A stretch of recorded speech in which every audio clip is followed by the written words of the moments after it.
gostaria de abrir a nossa sessão de debates.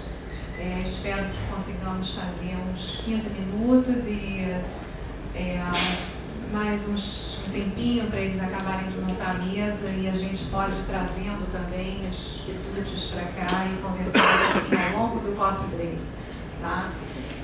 Vou pedir a equipe de luz, eu acho que é pedir demais, que tente acender essa região aqui, lá atrás no quadro.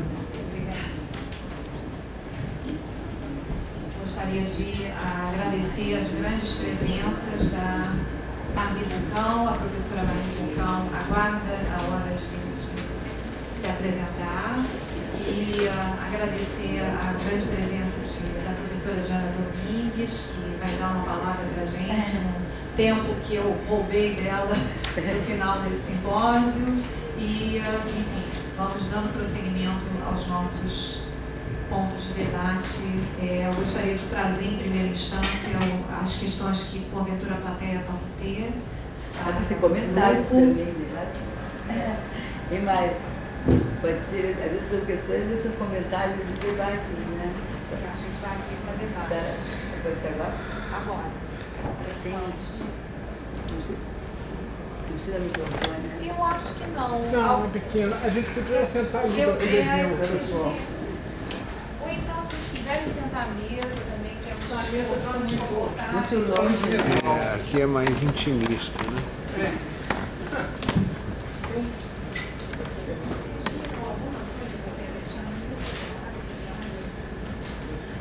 E o professor Milton, mas Uma apanhada aqui geral.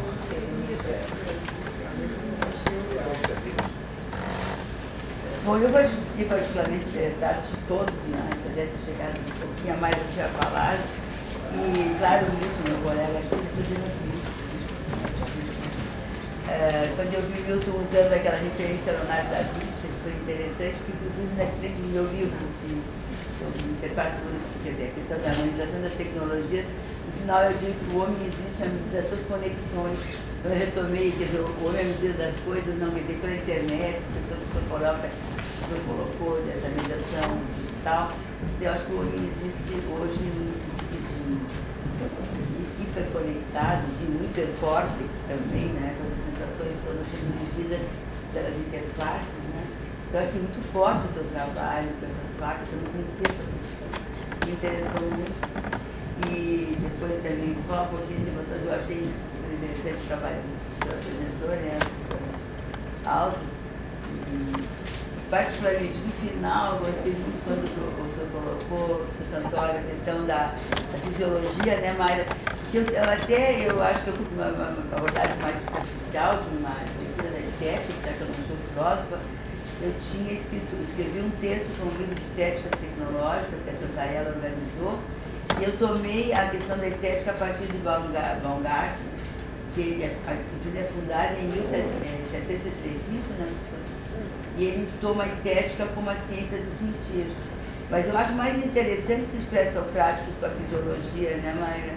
Quando ele traz a questão da natureza, porque hoje, quando o artista pensa uma obra de arte com um sistema interativo, que o corpo vai estar conectado para viver uma experiência sensória expandida, um corpo que está expandido, né, a partir das tecnologias, é muito a natureza do corpo, como o senhor mostrou aqui. E eu acho que eu vou ter que estudar muito com o senhor, porque a questão da fisiologia é outra questão, né? Porque, na realidade, a gente fabrica um corpo. É uma engenharia do sentir, né? O artista vai pensar de uma maneira, vamos dizer, sensível, e vai criar uma experiência dentro da questão da arte, esteticamente carregada, de redescoberta da experiência espacial, que você que é escultor sabe melhor que eu, né? Eu não sou escultora, que como a gente pode trabalhar com essa ideia de percepção do espaço, usando um design de interface, né? Então eu achei muito interessante, porque eu não conhecia essa questão dos pré-socráticos, na minha ignorância, né? Já que a gente pensa essas zonas transdisciplinares como zonas de ignorância, eu vou aprender com vocês, né? Eu achei muito importante esse foco que o senhor colocou. Então, eu pretendo incomodar um pouquinho. Eu acho que o professor Aldo já é nosso parceiro, né, Aldo, para entrar nessas abordagens ali da escrita. Não. Eu posso fazer uma pergunta? Pode. Tocou um ponto que para mim não precisa. Ajuda, porque o barulho do ar atrapalha. É uma coisa que eu não tenho dificuldade de diferenciar. É a sensação e a percepção. A sensação precede a percepção ou ela está embutida na percepção? O que os filósofos dizem disso? Existe uma série de teorias, desde as mais que buscam fazer a relação mais direta ou que buscam fazer mais intermediária, mais cheia de mediações, ou de obstáculos, ou de pontos em que há uma transformação.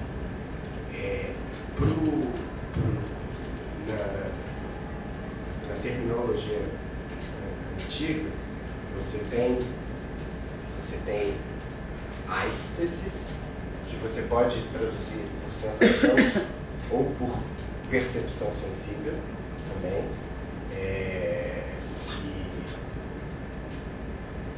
e vale para as duas coisas. Você tem outro tipo de percepção que eles não vão chamar propriamente de percepção, mas nós chamaríamos de percepção, quer dizer, a gnosis é o entendimento, a intuição direta do pensamento. Por exemplo, quando Parmênides está falando da percepção do pleno, ele está falando do pensamento que percebe o pleno da realidade. E ele fala de uma série de intermediações que, na verdade, confundem o nosso discurso, o nosso entendimento dessa realidade. Quando se alcançaria o pleno do pensamento, se alcançaria o pleno da realidade também. Então, você tem uma percepção que digamos, a busca de um contato direto e de tirar todas as interferências dos obstáculos que existem nessa relação. Você tem na filosofia, às vezes, a distinção de sensação como ser afetado pelo objeto, e já uma distinção que, na verdade, vai aparecer mais na modernidade, na teoria da relação entre sensação e razão, vai aparecer até com mais clareza, um tratamento mais detalhado em Kant, e que a percepção já vai aparecer como um outro nível da sensação, quando a sensação já de alguma forma configurada por um tipo de entendimento, né? Então, depende muito do contexto que você está usando. Às vezes, num determinado contexto, sensação e percepção valem como sinônimos, às vezes não, falam de momentos diferentes do processo de cognição. Mas então, com as estéticas interativas, quando existe comportamento, toda a estética obriga a comportamento, a estética comportamental, que no caso você tem que entender a interface e usar a interface, como fica essa questão? Então, você fala em entendimento, percepção e sensação. Porque a sensação é vivida e justamente é um feedback contínuo. Eu pergunto, então, como fica essa questão de sensação, entendimento, percepção? Não podemos separar isso. É uma estética comportamental, comportamento, e isso a Oiticica já começa antes das interfaces.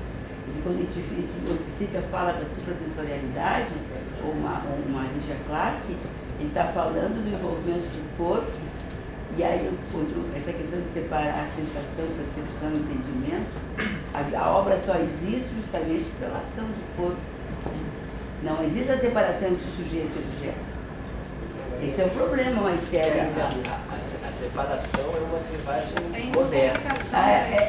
Esse é um problema sério, então não dá mais conta essa resposta. E aí que vai entrar a questão da neurofisiologia. Tem uma complicação para essa história. A gente já entendeu. Posso fazer uma pergunta, professor? É uma preocupação atual para os físicos, são meus vizinhos lá no trabalho, de que a mente está evoluindo muito mais rápido do que o corpo.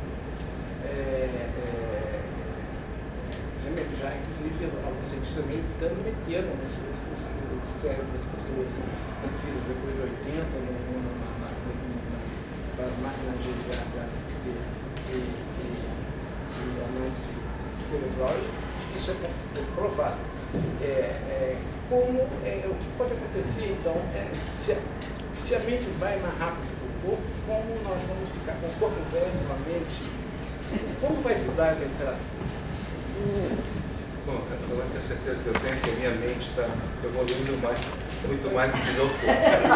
Isso é a primeira sensação que eu tenho. Eu não sei responder, realmente isso eu posso especular, né? E eu vou especular voltando um pouco ao nosso amigo Leonardo, a questão da interface. Você usou o Hélio Sica para falar uma percepção, né, que ele teve dessa circunstância que implica a presença do corpo dele, etc.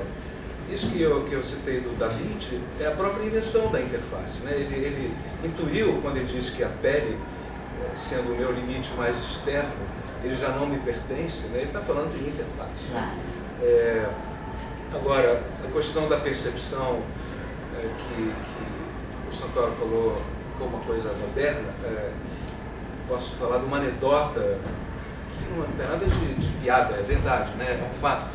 O crítico e historiador Clement Greenberg, né, que é um filósofo e um crítico modernista por excelência, ele já foi relatado que ele visitava alguns artistas e ele pedia que o artista, por exemplo, colocasse os quadros na parede e enquanto o artista fazia isso, ele tampava os olhos.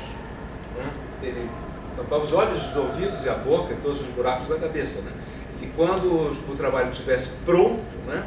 Pronto para ser visto, percebido e sentido, né? Ele então tirava a venda que era a própria mão para ver o trabalho como se ele fosse capaz de ser atingido por um raio, né? E ter uma fruição estética imediata e total e plena. Isso é um equívoco, né? Porque isso já se deu numa época, falando um pouco de história da arte, né? Em que os artistas minimalistas, né? Estavam mostrando que a presença do espectador, que já deixa de ser espectador, né?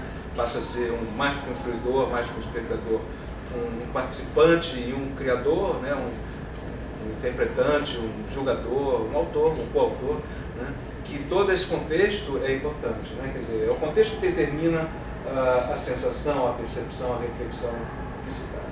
Outra coisa que eu diria é que, respondendo a pergunta que você fez a ele, não respondendo, mas enfim, botando, né, um pouco de água na fervura, é que na arte isso tem um complicador, né?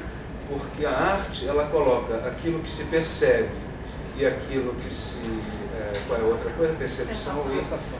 Aquilo que se sente ou que se pressente sob suspeita, né? Quer dizer, se a gente quiser acreditar no que disse o Nietzsche, né? Diz a arte mente, descaradamente, o tempo todo. Né? Mas o que lhe dá uma certa nobreza é que essas mentiras produzem novas verdades. Quer dizer, se a gente for ver os momentos em que os artistas fizeram grandes contribuições, né, em termos de conquistas, né, de verdade, se a gente quiser, são sempre trabalhos problemáticos, né? Nunca foram trabalhos pacificamente aceitos. Né? Posso dar 1000 exemplos. Talvez o mais paradigmático seria o Marcel Duchamp, né? Quando ele coloca, por exemplo, um dos ready-mades dele, que é um mictório e que é um trabalho que tem uma coisa estranhíssima em relação a ele, porque ele nunca foi mostrado. Né? É um trabalho, se a gente quiser, de artes visuais, não é, né? Mas se a gente quiser, podemos baratear o trabalho dizendo que é de artes visuais, que nunca foi visto. Né? Vocês sabem, esse trabalho nunca foi exposto.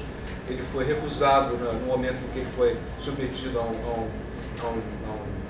Salão dos Independentes, do qual o próprio Marcelo Duchamp era membro do júri, só que ele colocou como pseudônimo, o trabalho foi jogado fora e só foi visto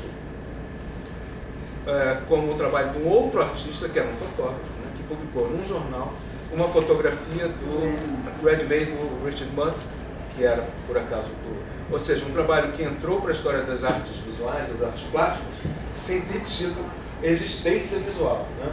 Portanto, enfim, não sei. A questão da mídia fica respondida. A questão da mídia fica respondida também, que ele falou do Na mídia, então, a percepção poderia ser, a sensação poderia dizer seria uma interface da percepção, a sensação como uma interface.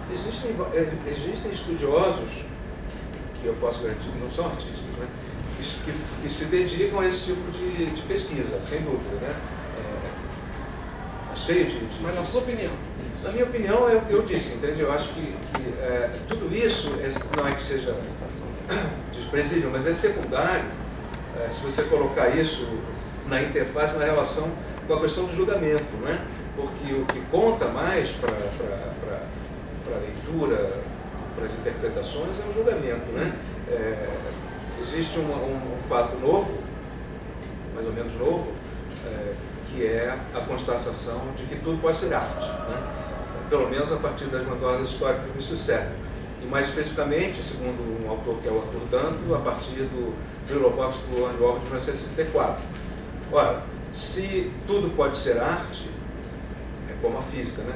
E isso te dá um grau de liberdade muito maior. É um objeto que eu posso mover em várias direções, mas aqui ele não pode mover. Né? Então, o objeto de arte, ele, como eu disse ali no texto, ele pode se mover em todas as direções, pode ocupar todos os espaços. Então dá a impressão, ou a sensação, ou a percepção de que estamos absolutamente livres. Não é bem verdade, porque se aumenta o grau de liberdade, aumenta extremamente o grau de responsabilidade. Então, quer dizer, são elementos que não são propriamente da arte, né? Dos julgamentos estéticos, dos julgamentos de objetos artísticos, que entram nessa composição multidisciplinar, que é isso que a gente está fazendo aqui, né? Em que o julgamento, ele é, primeiro, ele é vago, né? Ele parte, bom, se a gente quiser pensar com os filósofos, é muito mais para um Montaigne do que para um Descartes, né? Ou seja, a gente admitir muito mais as probabilidades do que as possibilidades. Não sei se fica claro aí. Essa questão do Duchamp que se levantou, me lembrei de uma obra que está nesse último livro que eu lancei, que ele fala do podcast Twin Touch. Twin Touch é uma obra pouco conhecida do Duchamp, que é que vai nessa linha das palavras do áudio. É uma tela de galinheiro num livro. Sim, né? Então a pessoa tem que tocar a tela do galinheiro e imaginar sem palavras a sensação que ela tinha. Então, nessa questão de sensação, percepção e construção do conhecimento, ele pede que se toque durante segundos, né, uma tela do galinheiro, e aí a partir da sensação que teve dentro de um livro, a tela do galinheiro num livro, isso que é o mais interessado, né? E aí, então toca e aí relata a percepção através das palavras. É o mais específico.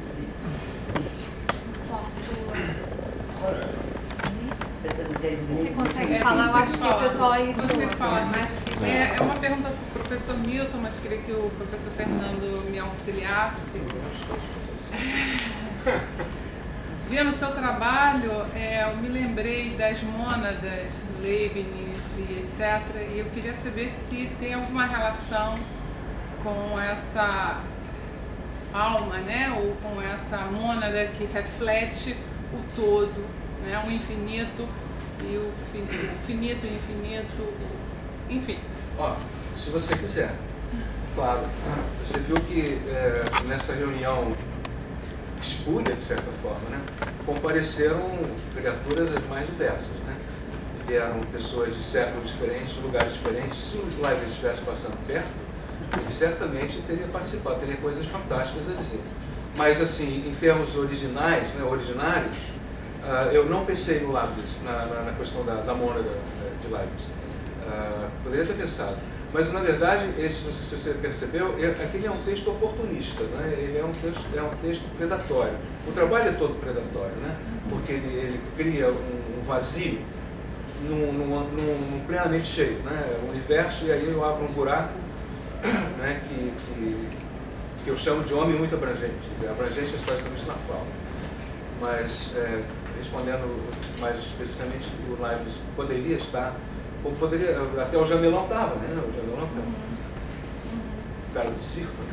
Porque é um Leibniz, mas não tem uma direta mas eu ligação. digo também pela forma do corpo, né? Do corpo que quer dizer, que quer incluir, né? Que tem a ver com a expansão e com a contração, né? Que contrair o todo, né? Eu vejo um pouco... É porque assim, se você olhar para o trabalho, né? Quer dizer, de que corpo estamos falando, né? A gente fala o tempo todo do nosso próprio corpo, né? A gente fala do Lower, por exemplo, mas que corpo é esse, né? Quer dizer, os corpos. Que corpos, né? O meu nariz, falar de nariz, o meu nariz não tem nada a ver com o seu nariz.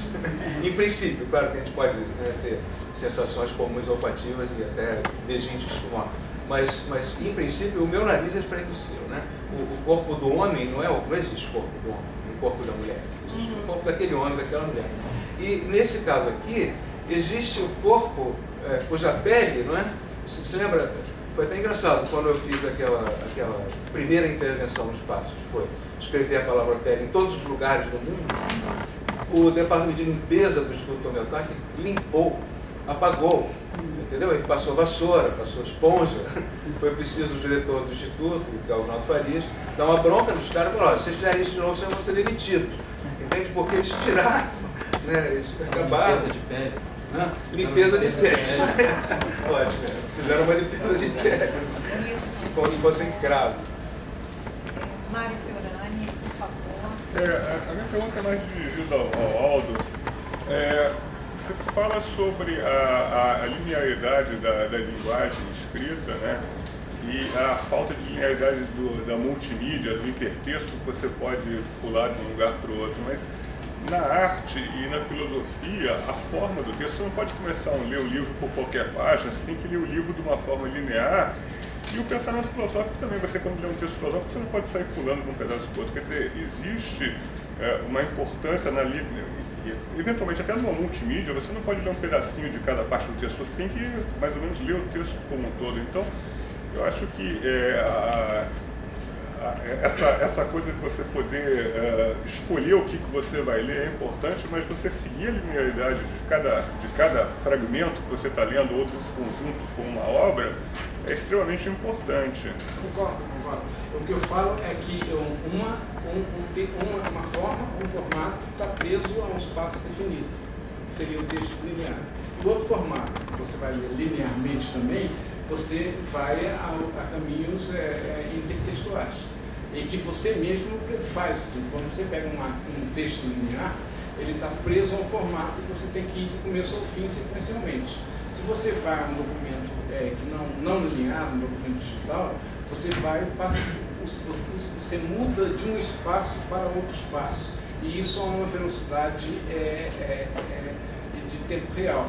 E você lê os textos linearmente também, mas textos em diferentes espaços, diferentes línguas e diferentes mídias. Isso me parece mais importante que você transmitir informação, aí não para transmitir grandes ideias ou a própria arte de um texto. Você vai ler um livro, mesmo se você botar um livro no computador, você tem que ler ele de ponta, de cabo a rabo. Eu acho que quem vai definir isso é quem viaja nesses textos e a capacidade de apreensão de cada um. Professor, eu gostaria de, como professora, não sei se alguém mais é de letras aqui, eu fiz letras também, infelizmente, eu fiz letras. Bom, vamos lembrar assim, alguns exemplos. Na literatura, Machado de Assis já chama a gente, ou mesmo o Borges, para uma leitura labiríntica. Machado de Assis diz assim: vá aqui, vá lá, na verdade, dentro do próprio texto. São experiências de uma leitura não linear induzidas no próprio texto de uma literatura de Machado de Assis. Segundo, a estrutura de um livro, seja científico, seja de história, seja de literatura, ela já é da natureza do hipertexto. Porque a estrutura de um livro ele obriga o leitor a ir nas notas de rodapé, a ir no índice, a ir na bibliografia. Então, a hipermídia, o hipertexto, ela nada mais é do que a automatização daquilo que o livro já traz em si, enquanto leitura não linear. Mas isso é uma informação mais científica, né? Não é científica, eu acho que o livro não precisa, nós não lemos, nenhuma leitura pode ser tão linear como o senhor disse. A leitura se completa, ela obrigatoriamente ela não linear. Se Se o seu aluno de pós-graduação não for nas linhas de nota de rodapé para ler as referências que tem lá, ele não faz o corpo conceitual necessário para saber quais são os pares que são necessários para uma observação geral do trabalho. É a minha opinião. É informação científica, não uma Sim, coisa artística. mas artístico tem. Não, o artístico você tem que seguir o que o Não, você não, dando não. cultura e bibliografia. O Ano Passado em Marimbá é um termo filme não linear. O Ano Passado em Marimbá, Antigo Paraná. Né? Interessante que as ideias essenciais nem sempre são necessariamente passadas pela linguagem escrita, né? Isso é interessante ser pensado. Então, se a gente pensa desse ponto de vista, quando a gente faz uma navegação pela internet ou em qualquer outra área, né, não precisa ter uma linearidade para ter grandes ideias. Eu quando não falei em linguagem escrita, eu falei escrita. Não, eu sei, mas eu falei ele está linguagem falando inscrita. Eu sei, mas tá? é que ele estava falando sobre numa essa. pedra, Eu estava falando em cima do que ele estava. Desculpa. Que ele estava falando sobre uma linearidade de módulos que você precisa perceber para poder seguir depois Isso, então eu estava dizendo para ele que não necessariamente é necessário ter essa percepção dessa grandiosidade pela linguagem escrita. Exato, concordo. Acho que a gente pode A lembrar. professora Marli Bulcão vai... Eu queria fazer uma pergunta, tudo bom, Fernando? O Fernando, talvez desviando até um pouco da discussão aqui, no fragmento do Parmênides, me pareceu mais que ali ele era mais voltado para uma reflexão ontológica, ou seja, para o que é a realidade, mais do que para o que era, de que forma nós percebemos essa realidade. Então, enquanto os outros, eu achei que eles estavam bem voltados para essa questão de percepção da realidade. Mas eu queria que você dissesse se você acha que dentro do pensamento grego, isso não está muito ligado, quer dizer, a maneira como a gente entende ontologicamente, como a gente entende o que é a realidade, não vai gerar essa percepção pelo semelhante ou pelo não semelhante? Esse é justamente o ponto de partida que possibilita que Teofrasto faça o livro dele acerca das opiniões dos filósofos sobre as sensações, sem que necessariamente esses filósofos tenham tratado especificamente da sensação. É nesse sentido que nós podemos dizer que a operação de Teofrasto não é totalmente arbitrária. Claro que ele construiu um aparato categorial e ele está colocando os filósofos dentro desse aparato, mas ele não está fazendo do nada. Ele está usando justamente os eixos que estão na discussão ontológica geral. Então, a partir do que Heráclito pensa sobre a totalidade do real, ele pode extrair também uma teoria, eu diria não exatamente uma teoria da percepção, mas a posição de Heráclito nessa disputa da teoria das percepções. Né? Tanto que ele está fazendo uma coletânea de opiniões, não exatamente de teorias. Em algumas nós até podemos perceber mais uma teoria, como em Anaxágoras, mas muitas vezes são opiniões ou posições. E onde Teofrasto pode construir essa clivagem, onde nos lugares em que os filósofos não falam diretamente de percepção, é através da interpretação do seu modelo ontológico.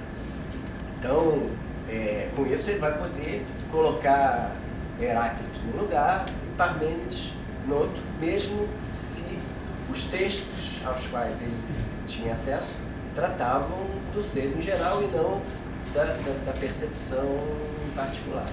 Então, claro que essa é a ferramenta de Teofrasto para elaborar essa clivagem. Que eu acho legítima como trabalho de composição filosófica. Não. Eu só colocar um comentário.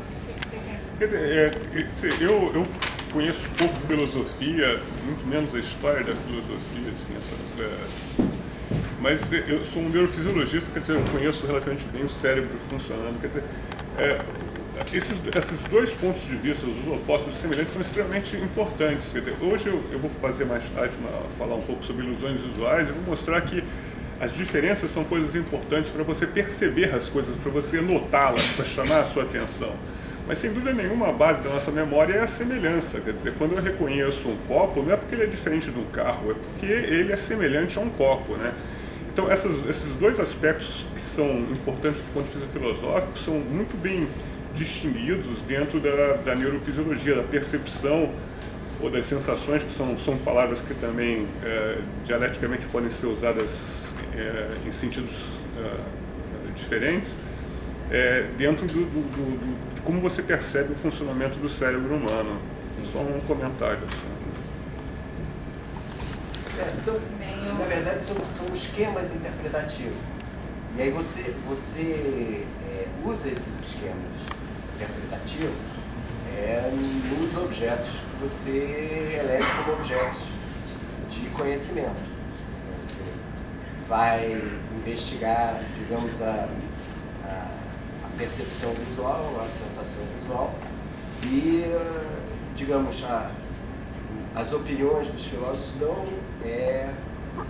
modelos categoriais ou as próprias categorias com as quais você vai construir a teoria.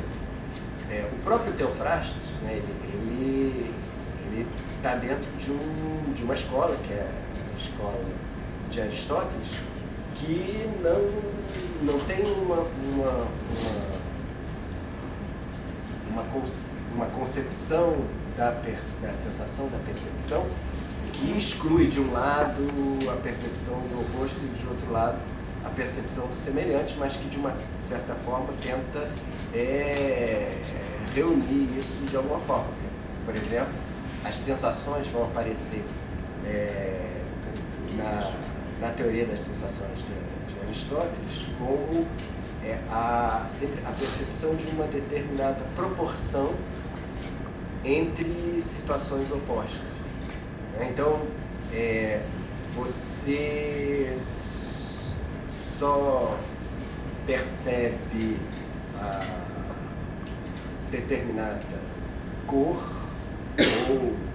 ou determinada do som se você tem um parâmetro ou uma série de parâmetros para mais e para menos, e você elabora uma proporção, né? Só que essa proporção, que inclui, digamos, os opostos dentro de um eixo, assim, tem os opostos dentro do eixo, mas tem o eixo como lugar de semelhança. Então, tem que integrar tanto a relação de semelhança quanto a relação de oposição. Mas nesse caso, a oposição seria mais importante para a saliência. Quer dizer, se eu olhar um azul claro no meio do monte de azuis, eu não vou perceber. Mas agora, se for um vermelho no monte de azuis, rapidamente, estamos falando de pop-out, você vai me chamar a atenção e imediatamente eu consigo perceber aquilo. Se eu tiver que procurar coisas que são muito semelhantes, eu vou demorar porque eu vou ter que escanear para achar aquele que é um pouco diferente dos outros, né? Então, isso é um mecanismo que chama a sua atenção, quer dizer, os opostos seriam mais para chamar a sua atenção. Mas quando você faz qualquer reconhecimento que faz a nossa memória, que é coisa extremamente importante, é baseado nas semelhanças também. Quer dizer, são dois mecanismos vistos do ponto de vista neurobiológico de forma muito distinta. São duas linhas extremamente distintas de processamento no seu cérebro também. Como o senhor veria, já que nós estamos tivemos hoje uma palestra que eu tive a felicidade de assistir só um pedacinho, que era a questão da própria percepção como tipo de percepção específica, né, ligado à fisiologia humana, né, e a correspondência, no caso de semelhança, né, correspondência espacial de um corpo, que no caso nós artistas, o próprio game já está explorando a correspondência espacial no momento de jogar um game, né, O jogador tem toda uma resposta dos seus atos, uma gestualidade respondida, uma resposta espacial, espaço-temporal, do corpo com aquele ambiente virtual. Como é que o senhor veria isso, então, em cima das teorias de percepção, que é uma estética do uso, né, que a gente está falando, que é a estética comportamental? E como o senhor veria nessas experiências perceptuais? Que o professor está falando de reconhecimento, mas na questão do corpo que está jogando, o jogador está ali. Às vezes são multigames, multi-usuários de games numa rede. É bem complexo esse problema. E tem uma correspondência, ou seja, tem uma questão de similaridade, de uso. É um ambiente bem complexo. Como é que dá conta dessa questão, Mayra, vocês do processo cognitivo? Eu gostaria de justamente tentar trazer para a gente uma visão da neurobiologia da cognição. Isso. Na verdade, isso aqui é uma montagem de várias visões que a gente fez a pretexto de um projeto, um estudo de representações neurais de sentimentos. E eu gostaria, então, de ver se eu consigo desenvolver isso aqui, que eu acho que pode ser algo que esteja faltando para, talvez, um denominador comum, alguma coisa que tem de uniformidade de nossas visões aqui nas três escolas. Bem, nós temos aqui uma espécie de esquema em que estão separados os dois níveis de percepção mental em níveis primários, então o sistema de ensino, e que nós temos aqui destacadas a ação mental, que seria a percepção objetiva, quer dizer, a percepção de um objeto no mundo, e uma outra ação mental que também acontece dentro do nível primário, que inicia-se no nível primário, seria a concepção. Então, a concepção mental primária, e aí o objeto mental, tanto a percepção como ações mentais, a percepção quanto a concepção, elas geram perceptos primários e conceptos primários, que seriam as figuras mentais que estariam dentro do nosso arcabouço mnemônico, dentro do nosso imaginário, né? A memória criando novos contextos, novas figuras, e o estado mental que nesse nível ainda primário de elaboração mental perceptual, estariam referenciados como as sensações primárias de referencial externo e as sensações primárias de referencial interno. Quer dizer, aquilo que a gente percebe como luz, como som, como a propriocepção na forma de tato, de dor, de temperatura, como, enfim, paladar, as entradas pelos nossos córticos sensoriais, e que geram primariamente sensações de ordem primária, sensações, digamos, num nível técnico, referenciadas externamente, quando trata-se de uma ação mental do tipo percepção, em que o objeto é externo, e são sensações primárias geradas internamente, que guardam uma referência interna.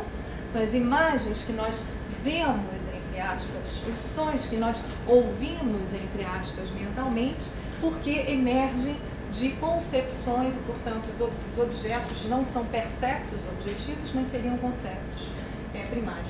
Nesse nível primário, nós geraríamos, em função dos nossos perceptos e conceptos, nesta proposta, à luz da neurobiologia da cognição, a gente geraria as sensações em níveis primários. São sensações ainda técnicas, ainda pouco ou não providas de arcabouços mais complexos, que aparecem, pode-se dizer, na forma de sensações, mas de sensações mais elaboradas, como os sentimentos representam. Então, eu quero realçar aqui que, tanto para perceptos quanto para conceptos, nós temos, para a geração desses objetos mentais, nós temos um envolvimento de operações que são conscientes, que são simbólicas, porque é nesse nível que a consciência trabalha. Elas são simbólicas, elas são mentiras, não tem falando de mentiras, elas são mentiras, mas são mentiras que nos conduzem a verdades, ou algo próximo à verdade, ou algo que pode ser manejado para que isso fosse uma verdade.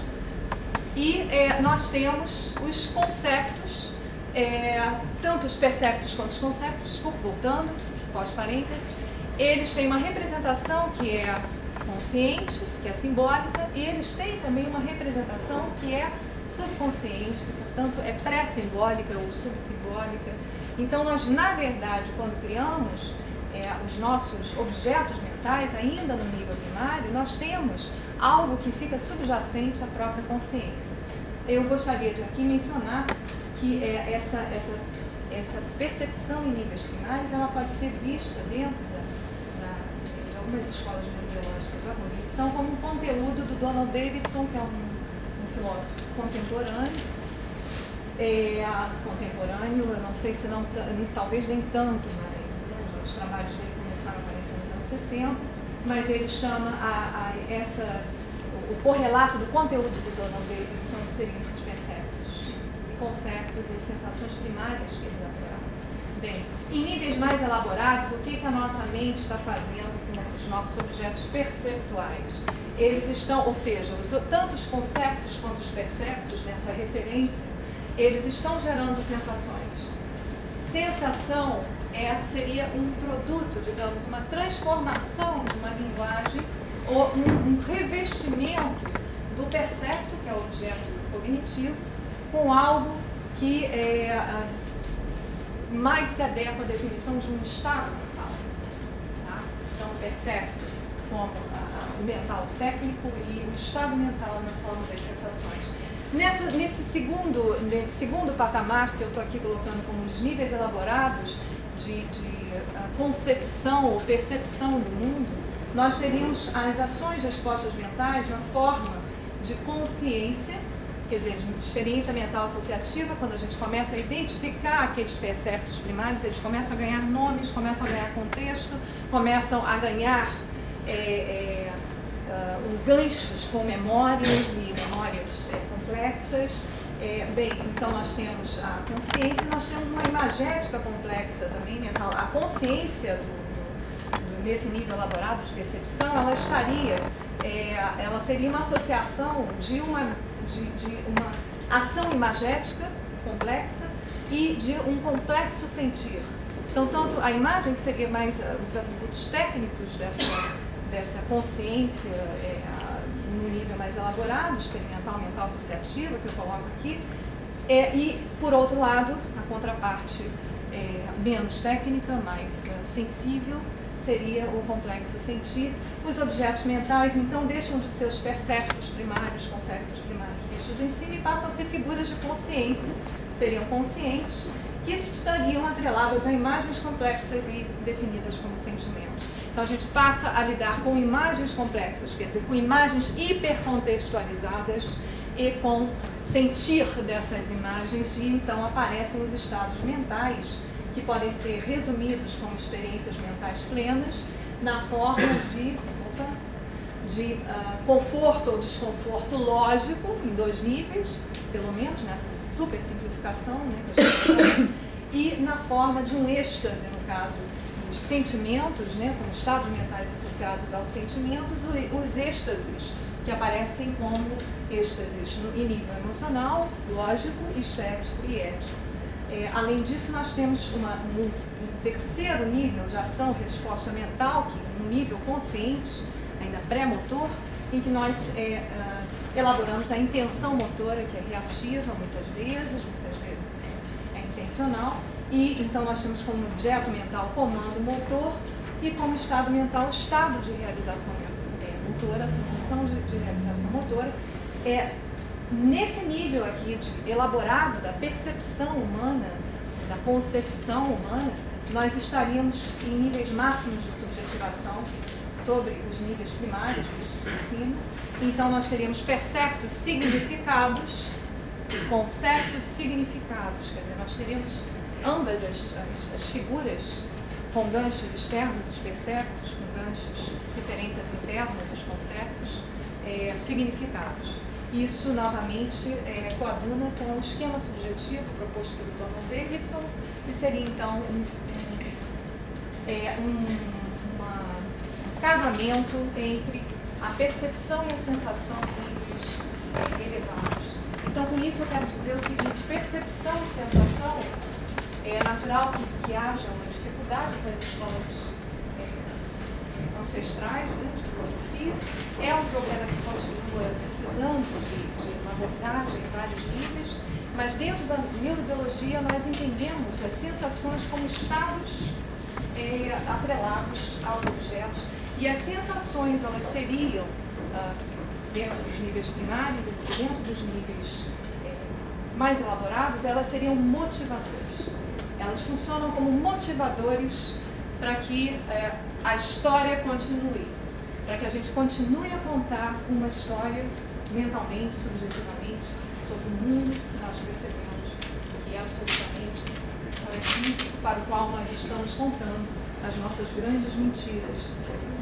Eu queria fechar um pouquinho agora o debate. Acho que a gente pode continuar algumas questões, eu tenho várias questões para vocês, mas a gente tem que abrir para o coffee break e tentamos ser mais